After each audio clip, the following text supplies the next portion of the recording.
Comment vous voyez les choses évoluer de l'autre côté de l'Atlantique? On parle beaucoup depuis quelques minutes de l'avance qu'est en train de prendre Donald Trump sur Kamala Harris. Bah, c'est le cas, c'est le cas. Moi, je peux vous dire qu'actuellement, je suis à New York et New York est très calme actuellement.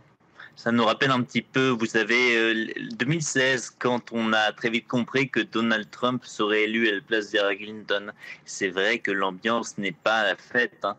On parle souvent de New York, ville qui ne dort jamais, mais actuellement, les chiffres qui sont disponibles à tout le monde, tout à chacun en fait sur la télévision américaine montrent que bah, justement, il faudrait peut-être dormir pour cette ville démocrate. Quelles sont les raisons, selon vous, de votre point de vue de directeur d'études de ce think tank, le millénaire, quelles sont les raisons, selon vous, qui pourraient conduire Donald Trump à réaliser de bons scores, là où peut-être certains l'avaient sous-estimé? Comment vous expliquez cela? Bah, il y a plusieurs points, et c'est vrai que tout d'abord, bah, si on a sous-évalué Donald Trump, c'est qu'on a surévalué Hillary Clinton en fait. Et Kamala on Harris, en a l'occurrence. pardon, Kamala Harris, oui. On a Ça aussi, ça donc ça, arrive. on va dire. Non, on a surestimé Kamala Harris et surtout on a surestimé en fait l'impact que certaines déclarations de Trump, par exemple sur Porto Rico, qui était une île de déchets en fait en plein milieu de l'Atlantique, pourrait avoir en fait sur le vote latino, par exemple, sur le vote des personnes en fait des Américains blancs qui ne sont pas allés à l'université. Donc on a surestimé donc l'importance de cela en fait et du vote qui serait un petit barrage contre Donald Trump, et on a sous-évalué en fait la puissance de Trump en fait, qui malgré vents et marées a réussi à faire son petit bonhomme de chemin, et en fait ses supporters, sa base très forte, elle a toujours suivi. En fait, on n'avait rien à faire en fait de ces déclarations tapageuses et en fait des différentes polémiques. Et troisièmement, je dirais aussi le vote indépendant que les différents sondeurs n'avaient pas réussi à sonder, si je m'exprime ainsi.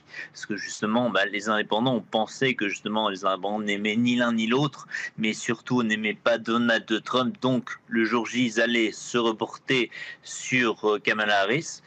Ça n'a pas été le cas. Ça n'a pas été le cas. Et aujourd'hui, donc, on a eu une forte participation aussi, en fait, qui a bénéficié à Donald Trump. Et c'est vrai que dans les chiffres dont on dispose actuellement, en fait, qui ne sont pas encore officiels, mais plutôt officieux, je dirais. Donc, on voit que dans les 7 États clés, en fait, il nous manque les deux de l'Ouest, qui sont le Nevada et l'Arizona, même si on n'a pas trop de doutes sur le fait que Trump puisse l'emporter en Arizona assez facilement.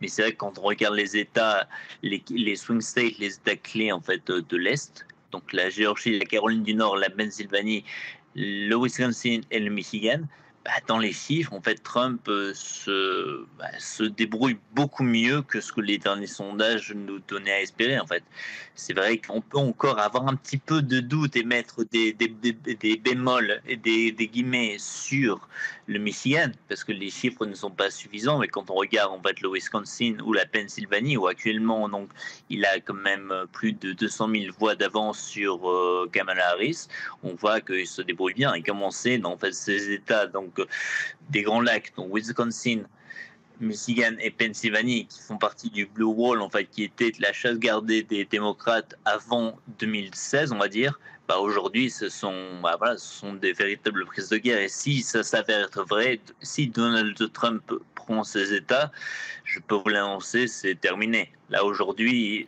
maintenant, à l'instant T, je dirais, donc à 95%, donc on se dirige vers une victoire de Trump. Mais c'est vrai que s'il prend euh, deux ou même un Merci. État sur ce Blue Wall, c'est terminé. Merci beaucoup Pierre Cléré d'avoir été en direct avec nous. Je rappelle que vous êtes directeur adjoint des études pour le think tank Le Millénaire.